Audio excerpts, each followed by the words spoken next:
The widow of slain Western Cape High Court Judge Patrick Makubela and her co-accused have pleaded not guilty to a murder charge.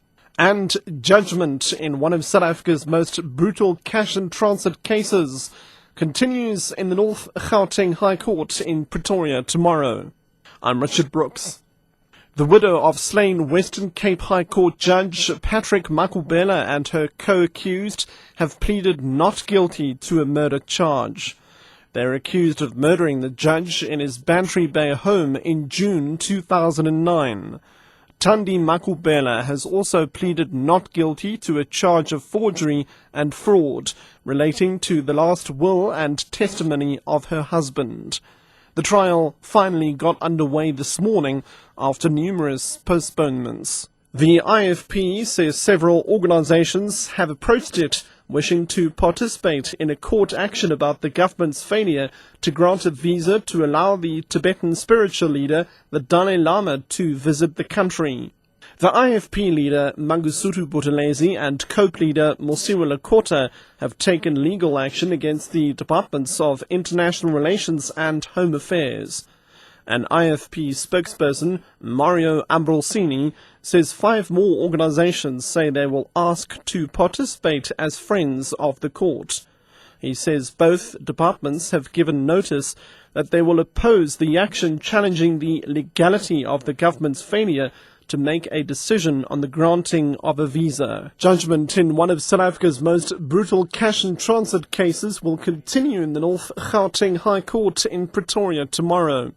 9 suspects have been on trial for more than 4 years in the Polokwane High Court for the murder of 4 SBV security guards in the Mokopane area of Limpopo in 2006. 3 security guards were burnt beyond recognition inside their cash and transit vehicle, while the 4th victim was rescued and later died of smoke inhalation. SABC reporter Sandra Delanga has more. Polokwane High Court Judge Winston Msimeki has started with his judgment last month, but postponed the matter to the North Gauteng High Court in Pretoria for the continuation of his judgment. Msimeki has already started with a summary of testimony heard during the trial. The judge is presiding over other matters while in the city, but has set aside 2 hours per day for the rest of the week to read out his lengthy judgment. The case is expected to be postponed again at the end of the week and transferred back to Polokwane for the finalization of the judgment. A young man has lost his leg and has been airlifted to hospital after he was flung from a moving train near the Cleveland train station in Germiston on Gauteng's East Rand.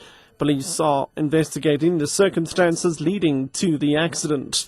ER24 spokesperson Vanessa Jackson. The man was in his early 20s and was found lying on the gravel next to the tracks. And sadly, his right leg had almost been completely ripped from the hip joint. There was nothing further that paramedics could do for the leg, but they treated him extensively for blood loss and other injuries. And while he was airlifted to the Kasani Baragwanath Hospital in Johannesburg, there were no other people injured in the incident, and railway lines had to be closed because the medicopter landed at the scene.